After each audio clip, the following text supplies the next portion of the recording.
everyone.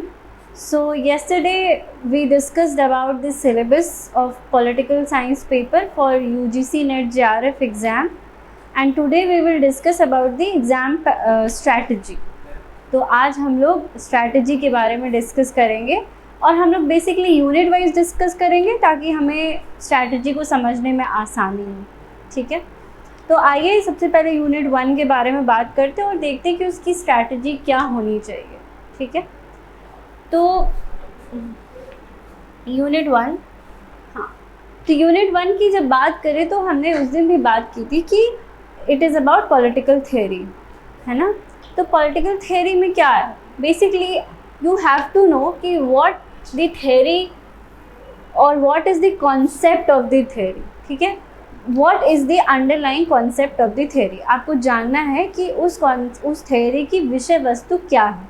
ठीक, तो आपके दिमाग में वो बात क्लियर होनी चाहिए. जैसे कि if we talk about justice, ठीक है, अगर हम न्याय की अवधारणा के बारे में बात करें तो हमको ये पता होना चाहिए कि न्याय क्या है. ठीक है, उसके बाद वी हैव टू नो कि उसके प्रोमिनेंट थिंकर्स कौन कौन से हैं, किन लोगों ने न्याय के बारे में अवधारणा दी है. ठीक है, फॉर एग्ज़ाम्पल अगर हम यहाँ पे जस्टिस की बात कर रहे हैं तो इसमें हमें पता होना चाहिए कि रॉल्स ने क्या बात कही है. ठीक है, जो रॉल्स हुए उन्होंने एक बुक लिखी थी, उसका नाम था थ्योरी ऑफ जस्टिस, जो कि पब्लिश हुई थी ईयर 1971 में. ठीक है, तो हमें ना सिर्फ थिंकर के बारे में पता होना चाहिए बल्कि हमें उनके द्वारा लिखी गई बुक और उस बुक का पब्लिशिंग ईयर भी पता होना चाहिए. देखिए, मेन बात है जब हम पॉलिटिकल साइंस के पेपर की बात करते हैं यूजीसी नेट जेआरएफ के लिए, तो हमें दो तरह की नॉलेज की ज़रूरत पड़ती है. ठीक है, एक तो है कि आपको कंसेप्चुअल क्लैरिटी होनी चाहिए चीज़ों की, जो भी टॉपिक्स हैं उनके बारे में आपके पास एक अच्छी समझ होनी चाहिए. और दूसरा पहलू ये है कि आपको उसका फैक्चुअल जो नॉलेज होती है, फैक्चुअल डेटा होता है, वो भी पता होना चाहिए. फॉर एग्ज़ाम्पल यहाँ पे कंसेप्चुअल बात क्या है, हमें पता होना चाहिए कि जस्टिस क्या है, बट हमें ये भी पता होना चाहिए कि जो उसके जो फैक्ट्स हैं, जैसे कौन सा थिंकर था, उसने कौन सी बुक लिखी, वो ईयर कौन से ईयर में वो बुक पब्लिश हुई, तो ये क्या हो गया, फैक्चुअल डेटा हो गया. तो आपको ये भी पता होना चाहिए और कॉन्सेप्ट वाला पार्ट भी पता होना चाहिए, क्योंकि ऐसे जो क्वेश्चंस होते हैं जिसमें मैच ऑफ द फॉलोइंग या कुछ ऐसा आता है, वहाँ पे ऐसा जो फैक्चुअल नॉलेज होता है वो काम आता है यूजीसी नेट के पेपर के लिए. ठीक है, उसी तरह ये डिबेट्स है. ठीक है, कि जो जस्टिस है उससे रिलेटेड जो कंटेम्प्रेरी डिबेट्स हैं वो क्या है. बेसिकली आपको करंट अफेयर्स का कुछ जैसे पता होना चाहिए कि मान लीजिए जस्टिस डिलीवरी सिस्टम के बारे में आपको पता होना चाहिए. तो जस्टिस डिलीवरी सिस्टम, न्याय देने वाला सिस्टम कौन सा होता है, जुडिशरी. तो अगर उसको हम कंटेम्प्रेरी डिबेट या अपने पॉलिटिकल प्रोसेस से कनेक्ट करके देखें तो वो हो गया उसमें कंटेम्प्रेरी डिबेट में. ठीक है, ये हो गया जैसे यूनिट 1. तो हमें क्या पता होना चाहिए, कॉन्सेप्ट पता होना चाहिए, थिंकर्स, उनके द्वारा लिखे गए बुक्स, उस बुक का पब्लिशिंग ईयर और कंटेम्प्रेरी डिबेट्स. ठीक है, अब हम नेक्स्ट यूनिट की बात करते हैं. तो नेक्स्ट यूनिट में पॉलिटिकल ट्रेडिशंस है. अगेन पॉलिटिकल ट्रेडिशंस भी बहुत ही कंसेप्चुअल सा पार्ट है. तो आप सोचेंगे कि इसमें फैक्चुअल क्या है, बट इसमें भी फैक्चुअल चीज़ें होंगी. जैसे कि जब आप पॉलिटिकल ट्रेडिशन की बात करेंगे, मान लीजिए आपने एग्जाम्पल लिया लिबरलिज्म का. ठीक है, उदारवाद का आप पढ़ रहे हैं एज अ ट्रेडिशन. ठीक है, उदारवाद. तो आप इसमें क्या करेंगे, आप तो पहले ये जानेंगे कि लिबरलिज्म क्या है. ठीक, फिर इस अवधारणा का विकास कैसे हुआ, हिस्टोरिकल जो उसका संदर्भ है और उसकी मतलब उसकी उत्पत्ति और उसका एवोल्यूशन, उस कॉन्सेप्ट की ग्रोथ. ठीक है, आप वो पढ़ेंगे. तो कॉन्सेप्ट पढ़ लिया हमने, हिस्ट्री और इवोल्यूशन पढ़ लिया. ठीक है, एवोल्यूशन. और उसके बाद हम ये भी पढ़ेंगे कि प्रोमिनेंट थिंकर्स क्या हुए. फॉर एग्जांपल आपने अगर लिबरलिज्म की बात की तो आपको जैसे उसको एक हिस्टोरिकल कॉन्टेक्स्ट में प्लेस करके ये देखना होगा कि जैसे मान लीजिए लिबरलिज्म के बहुत सारे प्रकार होते हैं, है ना, जैसे क्लासिकल लिबरलिज्म. ठीक है, तो इसमें प्रोमिनेंट थिंकर कौन से आ गए, एडम स्मिथ आ गए. ठीक है, और एडम स्मिथ ने कौन सी बुक लिखी थी, वेल्थ ऑफ नेशंस. ठीक है, वेल्थ ऑफ नेशंस लिखी थी और एक दो बुक्स और लिखी थी। तो उसका आपके पास ना एक डेटा सा होना चाहिए प्रेजेंट, ठीक है।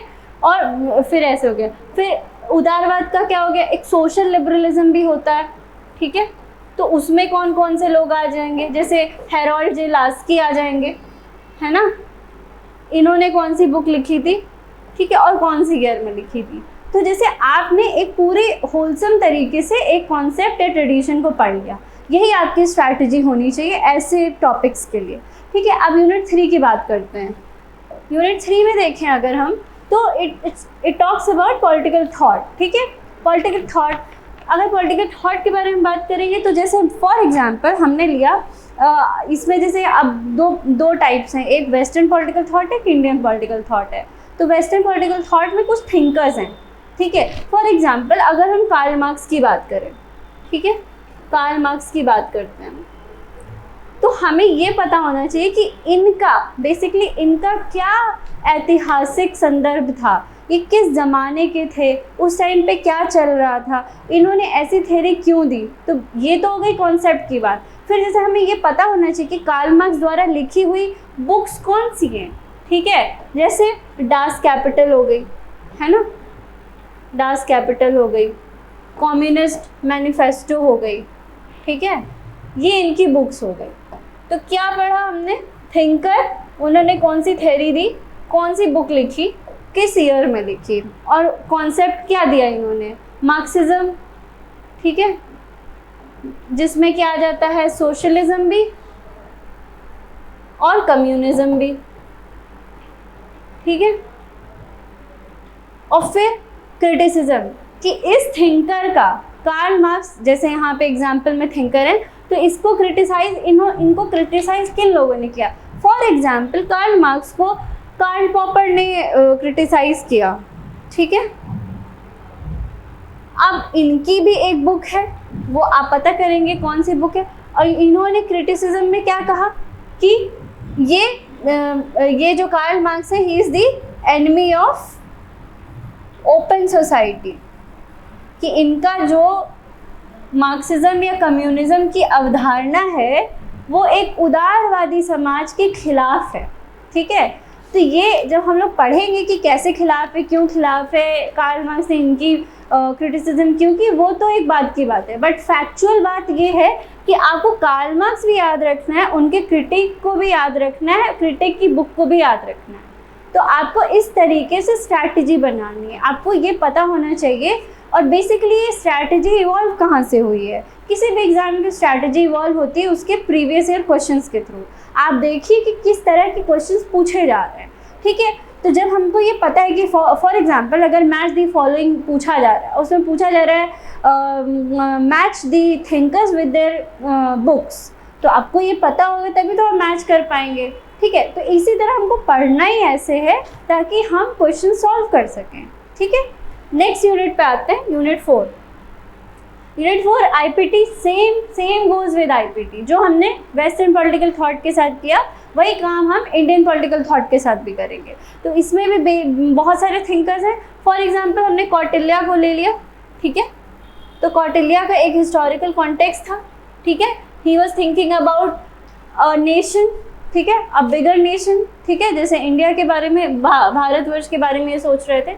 और फिर ये भी इन्होंने एक बुक लिखी अर्थशास्त्र, ठीक है, और उसमें इन्होंने इकोनॉमी, पॉलिटी, सोसाइटी सबके बारे में बात की है, ठीक है। तो उनमें बहुत सारी चीज़ें, अब जैसे मान लीजिए इन्होंने मंडला थ्योरी दी, ठीक है।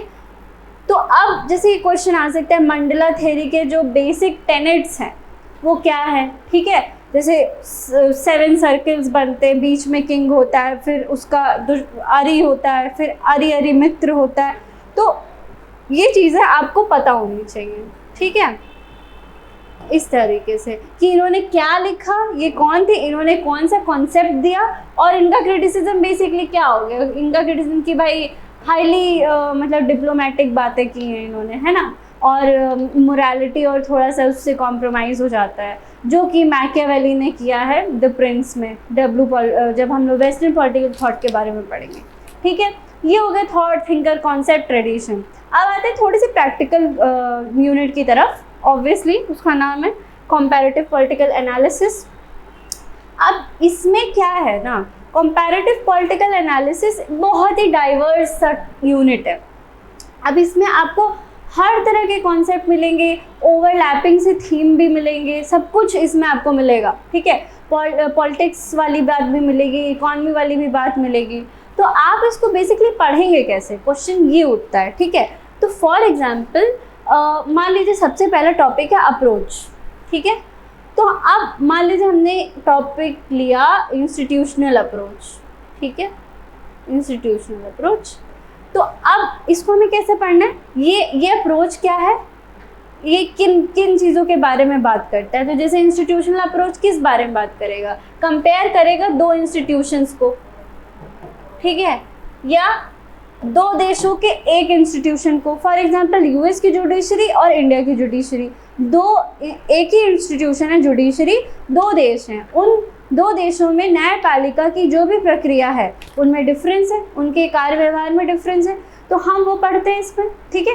तो जब हम ये पढ़ते हैं इसमें, तो इंस्टीट्यूशनल अप्रोच में क्या हो गया कि अब इससे रिलेटेड कई सारे थिंकर्स होंगे, ठीक है, जिन्होंने इंस्टीट्यूशनलिज्म के बारे में बात की होगी और उनके कुछ कुछ बुक्स होंगे, ठीक है, वो हमें याद रखना है, यही है, ठीक है। उसी तरह जैसे आगे हम बढ़ेंगे अगर, तो क्या हो गया इसमें, जैसे पॉलिटिकल इकोनॉमी, अब जैसे एक इसमें कॉन्सेप्ट आता है कोलोनियलिज्म, ठीक है।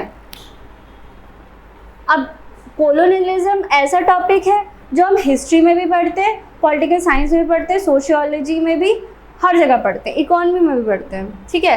तो कोलोनियलिज्म जो है, अब ये बताना चाहिए व्हाट इज़ कोलोनियलिज्म, ये इसका हिस्ट्री क्या है, कौन देश थे जो कॉलोनीज बना रहे थे और कौन से देश थे जो कॉलोनी बन रहे थे, ठीक है। फिर डीकोलोनाइजेशन कैसे हुआ, उसके बारे में कई सारे लोगों ने अपने अपने थॉट्स दिए हैं, ठीक है। जैसे आंद्रे गुंदर फ्रैंक हो गए, इन लोगों ने, समीर अमीन हो गए, इन लोगों ने इन सब के बारे में बात की है। तो जैसे हमें इस तरीके से किसी भी कॉन्सेप्ट को ऐसे इन भागों में तोड़ करके पढ़ना है, ठीक है। अब आते हैं नेक्स्ट यूनिट पे। नेक्स्ट यूनिट है हमारा इंटरनेशनल, एक मिनट, नेक्स्ट यूनिट है हमारा इंटरनेशनल रिलेशंस, ठीक है। तो ये कंपैरेटिव पॉलिटिकल एनालिसिस हमारा यूनिट था 5 और ये हमारा जो आईआर वाला पोर्शन है, ये आईआर का है बेसिकली, ठीक है, ये वाला। तो आईआर का क्या है, यूनिट 5 है। तो आईआर में भी हम लोग क्या पढ़ते हैं, आईआर का यूनिट 5 है, ठीक है। आईआर में क्या है, बहुत सारे पहले तो थॉट्स दिए हुए हैं। जैसे मान लीजिए रियलिज्म का एक अप्रोच है, ठीक है, कि आईआर को पढ़ा कैसे जाए रियलिज्म के थ्रू। अब रियलिज्म में मेन थिंकर कौन आ जाते हैं, हैंस जे मॉर्गनथाउ, है ना। तो मॉर्गनथाउ आ गए, ठीक है, मॉर्गनथाउ आ गए। अब मॉर्गनथाउ ने बुक लिखी है और वो एक पर्टिकुलर ईयर में पब्लिश हुई थी, ठीक है। वो हमें ऐसे समझना है, इनके 6 प्रिंसिपल्स हैं, वो प्रिंसिपल्स याद होने चाहिए। तो आप देख रहे हैं जैसे इसमें कॉन्सेप्ट भी है बट इसमें फैक्ट भी है, ठीक है। और आपको दोनों को ही डिफ्रेंशिएट करते हुए बट साइमल्टेनियसली पढ़ना है, ठीक, चीज़ों को रिलेट करके पढ़ना है। और आप ऐसा नहीं कर सकते कि आपने जो है ये रियलिज्म पढ़ा और आप पीछे का कंपैरेटिव एनालिसिस का कोलोनियलिज्म भूल गए, ठीक, क्योंकि दोनों का आपस में इंटरडिपेंडेंस है, ठीक है। उस तरीके से कॉन्सेप्ट्स को रिलेट कर करके पढ़ना है, ठीक है। अब ये वाली यूनिट जो यूनिट 7 है, इसमें क्या है, यूनिट 6 है इंडियन फॉरेन पॉलिसी, ठीक है। इंडियन फॉरेन पॉलिसी में क्या है, आप इंडिया की विदेश नीति के बारे में पढ़ते हैं, ठीक। तो अब इसको आप कैसे पढ़ेंगे, जैसे अब शुरुआत में दिया है, मान लीजिए हर चीज़ का एक हिस्टोरिकल कॉन्टेक्स्ट होता है, ठीक है। तो अब जैसे इंडिया के विदेश नीति का फाउंडेशन क्या है, नैम है, नैम की थ्योरी है, ठीक। तो अब जब हम ये नॉन अलाइनमेंट मूवमेंट पढ़ रहे हैं तो हमें ऐसे पढ़ना है कि ये जानना है कि नैम ही क्यों चुना, तो उसका हिस्टोरिकल कॉन्टेक्स्ट क्या था हिस्टोरिकल कॉन्टेक्स्ट, कोल्ड वॉर चल रहा था, ठीक। और जो हमारे देश के प्राइम मिनिस्टर थे नेहरू, उन्होंने कहा कि हम किसी भी कैंप को ज्वाइन नहीं करेंगे, ना यूएस के ना यूएसएसआर के, ठीक है, हम अपनी स्वतंत्र विदेश नीति अपनाएंगे, उसी को कह दिया नैम, ठीक। तो हमने क्या पढ़ा, उसका हिस्टोरिकल कॉन्टेक्स्ट पढ़ लिया, फिर हमने देखा कि अच्छा इसको और कौन कौन से देशों ने ज्वाइन किया, ठीक है। आज भी नैम एग्जिस्ट करता है एज एन ऑर्गेनाइजेशन, ठीक है। उस वक्त इजिप्ट था, इंडोनेशिया था, ठीक है, ये लोग, अर्जेंटीना था, ये लोग इसमें शामिल थे। फिर उसके बाद अब जैसे विदेश नीति जो है आपकी हमेशा 2 देशों के बीच में देखेंगे या कई देशों के बीच में देखेंगे या किसी एक अंतर्राष्ट्रीय जो बॉडी होती है, इंटरनेशनल बॉडी होती है, उसके साथ किसी देश का कैसा संबंध है, उस संदर्भ में भी देख सकते हैं। तो जैसे क्या हो गया, विद एवरी कंट्री, मान लीजिए इंडिया यूएस का रिलेशनशिप देखा हमने, इंडिया चाइना का रिलेशनशिप देखा, तो एक रिलेशनशिप जो डेवलप हुई है 2 देशों के बीच में, उसका भी एक हिस्टोरिकल कॉन्टेक्स्ट है कि पहले कैसे था, मान लीजिए 50 से 60 के दशक में कैसी थी, फिर न्यूक्लियर डील या न्यूक्लियर जो हम लोग ने टेस्टिंग की उस टाइम पे कैसा था इंडिया यूएस का रिलेशनशिप, फिर जैसे यूएस के साथ जैसे हमने बहुत सारे पैक्ट्स किए हैं, ठीक है, जैसे कॉमकासा हो गया, ठीक है, लेमोआ हो गया, ठीक, ये हमने 2016 में किया था, ठीक है। ये सारे पैक्ट्स क्या हैं, जीएस मोआ हो गया, कुछ ऐसा, ठीक है। तो ये हम बेका हो गया, ठीक, कुछ ऐसा। तो ये सारे क्या डील्स जो हमने किए हैं, तो उससे हमें क्या फ़ायदे मिलते हैं, हमने इस डील में हमें दोनों के आपस के ट्रांजैक्शंस क्या होंगे, ये सब हमें इससे पता चलेगा, ठीक है। उसी तरह अब जैसे इंडिया विद WTO, तो इंडिया का WTO तो एक इंटरनेशनल ऑर्गेनाइजेशन हो गया ना, वर्ल्ड ट्रेड ऑर्गेनाइजेशन। अब उसमें इंडिया का क्या रोल रहता है, इंडिया और G20, ठीक। तो जैसे अभी इंडिया प्रेजेंट में क्या है, G20 का चेयर है, ठीक है। तो अगर चेयर है तो उसमें उसका हिस्टोरिकली क्या रोल रहा है, वो अभी क्या कंट्रीब्यूट कर रहा है, रीसेंट उसमें डील्स क्या हुई हैं या अग्रीमेंट्स क्या हुई हैं, तो ये क्या हो गया, थोड़ा थोड़ा करंट अफेयर्स वाला पार्ट हो गया, ठीक। तो you have to be updated with current affairs also with regards to international relations and India's foreign policy, ठीक। ये थोड़ा सा करंट बेस्ड वाला एरिया होता है जिसमें कि आपको डेली अपडेशन चाहिए होता है ना, कि कैसे क्या रिलेशनशिप इवॉल्व हो रही है। नेक्स्ट टॉपिक पे आते हैं, यूनिट 7, ठीक है, पॉलिटिकल। यूनिट 7 क्या बोलती है, पॉलिटिकल इंस्टीट्यूशंस इन इंडिया, ठीक। हमने उस दिन सिलेबस में डिस्कस करते हुए समझा था ये कि इंस्टीट्यूशन जो है वो क्या है, जहाँ पे पॉलिटी इनैक्ट हो रही है, जहाँ पे राज्य व्यवस्था चल रही है, ठीक है। तो सबसे पहले किसी भी पॉलिटिकल इंस्टीट्यूशन का आधार क्या हुआ, वहाँ का कॉन्स्टिट्यूशन, वहाँ का संविधान, ठीक। तो अगर मान लीजिए हम इंडियन कॉन्स्टिट्यूशन के बारे में बात करें तो हम इंडियन कॉन्स्टिट्यूशन के बारे में क्या पढ़ेंगे, हम पढ़ेंगे कि उसमें इम्पॉर्टेंट आर्टिकल्स कौन कौन से हैं, उसमें प्रोविजंस कौन कौन से हैं, कौन सा फंडामेंटल राइट मिला हुआ है, कौन सा नहीं मिला हुआ है, DPSP कितने हैं, कौन से हैं, कितने प्रकार के हैं, ठीक है। ये सब चीज़ें हम, या अमेंडमेंट्स कौन कौन सी हुई हैं, ठीक है। For example constitutional amendment act 42, ठीक, इसने क्या चेंजेस किए हमारे संविधान में, या उससे रिलेटेड केसेस जो सुप्रीम कोर्ट जजमेंट जो है, जैसे मान लीजिए केशवानंदा भारती केस है ना, ये सारे केसेस जिन्होंने हमारे संविधान को नए नए आकार दिए, नए नए उसमें चेंजेस किए, तो ये सब चीज़ें हमें एक होलसम तरीके से पढ़ना है, ठीक है। फिर देखिए कॉन्स्टिट्यूशन के आधार पर बनी बॉडीज़, ठीक है, जैसे मान लीजिए इलेक्शन कमीशन ऑफ इंडिया, ठीक, या मान लीजिए NGT नेशनल ग्रीन ट्राइब्यूनल, या मान लीजिए सेंट्रल विजिलेंस कमीशन, ठीक। अब ये बॉडीज़ हैं, अब इन बॉडीज़ को क्या पढ़ना है आपको कि ये बॉडीज़ क्या कॉन्स्टिट्यूशनल बॉडी है या स्टैट्यूटरी बॉडी है, क्या वो संवैधानिक बॉडी है या वो किसी विधेयक के थ्रू बनी हुई है या उसको पार्लियामेंट ने बनाया है, ठीक है। फिर इलेक्टेड उसके जो मेंबर्स होते हैं वो इलेक्ट होते हैं कि नॉमिनेट होते हैं, ठीक है। मतलब उनका चुनाव होता है या उनका नामांकन होता है, उनके पास क्या पावर्स होती हैं, ठीक है, उनकी शक्तियाँ क्या, और उन शक्तियों पे चेक कौन रखता है, ठीक है, उनकी शक्तियों को चेक कैसे किया जाता है।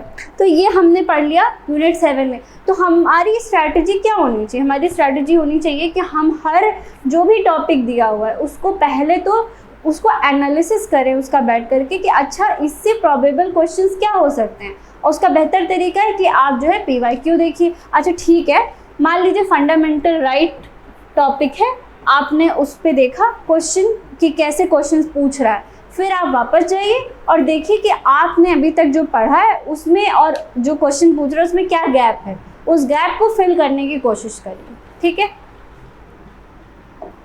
नेक्स्ट यूनिट पे आते हैं, यूनिट 8। अब ये यूनिट भी बहुत डाइवर्स सा है, जैसे कि कंपैरेटिव पॉलिटिकल एनालिसिस वाला यूनिट था, ठीक है। तो इसमें क्या है, पॉलिटिकल प्रोसेसेस इन इंडिया।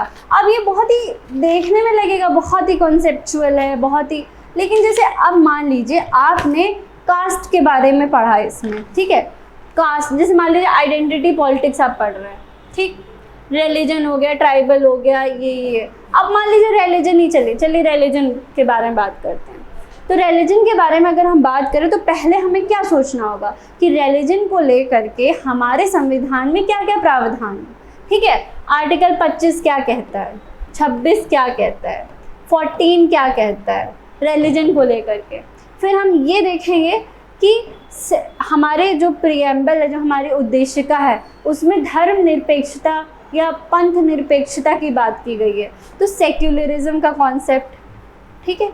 फिर सेक्युलरिज्म को लेकर के कई सारे पॉलिटिकल थिंकर्स ने कुछ कुछ बातें कही हैं, वो बातें हमें याद होनी चाहिए, किसने क्या कहा है। जैसे आशीष नंदी ने कुछ कहा है, ठीक है, नेहरू ने भी थ्योरी दी है, ठीक है। इन लोगों ने क्या किया है, इन लोगों ने रिलीजन, सेक्युलरिज्म, इन सारी चीज़ों के बारे में बात की है, ठीक है। अब देखिए, मान लीजिए हमने कास्ट के बारे में बात किया, तो जब हम कास्ट के बारे में बात करेंगे तो हम जैसे रजनी कोठारी है ना, इन लोगों के बारे में बात करेंगे। तो देखिए ऐसे देखने में तो लग रहा है कि अरे रिलीजन है, इसमें क्या पढ़ने वाला है, बट उसको आप एज अ कॉन्सेप्ट पढ़ेंगे, ठीक है, कि उससे रिलेटेड कॉन्सेप्ट कि रिलीजन क्या है। रिलीजन तो धर्म हो गया, अब उसमें कुछ पढ़ने वाला है, आपको और चीज़ें नहीं पढ़नी, आपको पढ़ना है उसके अराउंड जो पॉलिटिकल डिबेट्स हैं, जैसे रिलीजन एंड सेक्युलरिज्म, ठीक। अब जैसे सेक्युलरिज्म के भी मॉडल होते हैं, एक वेस्टर्न मॉडल है, एक इंडियन मॉडल है। अब वेस्टर्न में भी एक अमेरिकन मॉडल है, एक फ्रेंच मॉडल है। अब उसमें भी आपको अंतर पता होना चाहिए कि कौन सा कितना स्ट्रिक्ट है। अब जैसे मान लीजिए फ्रेंच वाला मॉडल पढ़ते हैं अगर हम, और उसको कंपेयर करते हैं इंडियन मॉडल से, तो फ्रेंच मॉडल क्या है, total separation of state and religion, ठीक। और इंडिया का क्या है, equal respect for all the religions, ठीक है। तो ये इस तरीके से आपको रिलेट कर करके चीज़ों को पढ़ना है, ठीक है। अब आइए यूनिट 9 पे। यूनिट 9 पब्लिक एडमिनिस्ट्रेशन, ठीक है। तो पब्लिक एडमिनिस्ट्रेशन में क्या है, उस दिन भी हमने बताया था जब सिलेबस डिस्कस किया था कि ये अपने आप में एक अलग सब्जेक्ट भी होता है, बट इसको हम एज अ पेपर भी पढ़ते हैं। तो इसमें हम क्या पढ़ते हैं, बेसिकली इसके जो थिंकर्स हैं, इसके एक अलग से थिंकर्स हैं, है ना। थिंकर्स क्या मतलब, जो इंटेलेक्चुअल्स हैं, उन्होंने अपने डिफरेंट विचार दिए हैं, ठीक है। तो पब्लिक एडमिनिस्ट्रेशन के जैसे इंपॉर्टेंट थिंकर्स हो गए वुड्रो विल्सन, ठीक है, हर्बर्ट साइमन, ठीक है, एल्टन एंड मेयो, ठीक है। ऐसे बहुत सारे लोग हैं जिन्होंने आके अलग अलग से मॉडल्स दिए हैं, ठीक है, एडमिनिस्ट्रेशन के। तो हमें उन थिंकर्स को याद करना है। वुड्रो विल्सन को मान लीजिए हमने याद किया, उसके बाद इन्होंने कोई बुक लिखी है, उस बुक और उस बुक का ईयर, ठीक, और उस बुक का जो मेन आइडिया है या जो इन थिंकर ने मेन बात ऐड की है पब्लिक एडमिनिस्ट्रेशन के डिसिप्लिन में, वो चीज़ एज एन आइडिया और कंसेप्ट हमें याद करना है, ठीक। इसी तरह आपको ये चीज़ें याद होनी चाहिए, ठीक है। जैसे मान लीजिए इसमें आगे चल के एक आता है इकोलॉजिकल अप्रोच, ठीक। तो जैसे उसमें क्या होता है, एक पिरामिडिकल मॉडल होता है, ठीक है, एक साला बाजार मॉडल होता है, ठीक है। ये सब चीज़ें, ये सारे टर्म्स आपको याद होने चाहिए और आपको पता होना चाहिए कि इसका मतलब क्या है, ठीक। ये हो गया आपका पब्लिक एडमिनिस्ट्रेशन का यूनिट 9। अब लास्ट यूनिट पे चलते हैं, यूनिट 10। इसमें हो गया governance and public policy in India, ठीक है, governance and public policy in India.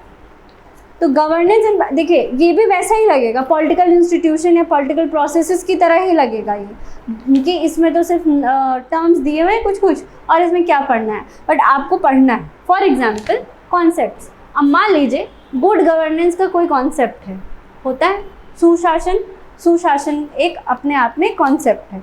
अब उसमें आप क्या पढ़ सकते हैं, जैसे सबसे पहली बार ये टर्म कहाँ मेंशन किया गया था, वर्ल्ड बैंक की एक रिपोर्ट थी, उसमें इसको डिफाइन किया गया था। फिर सुशासन को लेकर के हमारे देश में क्या क्या काम हो रहे हैं, ठीक है, जैसे मान लीजिए डिजिटलाइजेशन हम कर रहे हैं अपने पूरे पॉलिटी का, अपने पूरे फिनेंशियल स्ट्रक्चर का, तो वो क्या है, वो गुड गवर्नेंस का ही पार्ट है ना।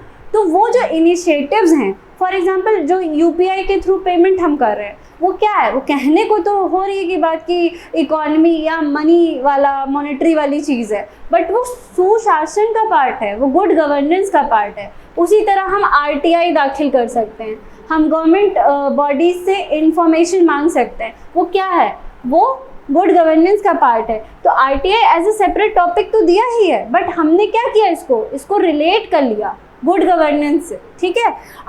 अब जैसे मान लीजिए हम आरटीआई के बारे में सिर्फ अगर बात करें, तो जैसे आरटीआई एक्ट कब आया, ठीक, 2005 में, ठीक। उसके बाद इसमें क्या क्या प्रावधान है, कौन सी बॉडीज़ हैं जिनसे हम इंफॉर्मेशन नहीं मांग सकते। जैसे आप किसी प्राइवेट बिजनेसमैन से जाके नहीं मांगेंगे कि अपने खाते का पूरा ब्यौरा दो और मुझे उसका इन्फॉर्मेशन चाहिए, नहीं। आप जो गवर्नमेंट बॉडीज़ हैं, कॉन्स्टिट्यूशनल बॉडीज़ हैं, स्टैट्यूटरी बॉडीज़ हैं, आप उनसे ही इंफॉर्मेशन मांग। तो उसमें जैसे जो प्रोविज़न 8H होता है ना, उसमें एक्सक्लूजन और ये सब, तो ये सब जैसे जो उसके नुएंसेस है ना उस पूरे एक्ट के, वो आपको ध्यान में रख के पढ़ना है, ठीक है। और फिर उससे रिलेटेड मान लीजिए कोई रीसेंट जजमेंट आ गई या कुछ ऐसा, ठीक है, वो चीज़ें आपको याद रखनी है। तो ये हो गया हमारा पूरा स्ट्रैटेजी। हाँ, और स्ट्रैटेजी में हमने क्या समझा कि किसी भी यूनिट के जो टॉपिक्स हैं उनको तोड़ के और आपस में रिलेट करके समझना है हमें, और इसी तरह समझना है, और थ्रू PYQs हमें ये चीज़ समझनी है, ठीक है। आई होप आप सबको स्ट्रैटेजी समझ में आई होगी और आप इसी तरह पढ़ने की कोशिश करेंगे। Thank you everyone.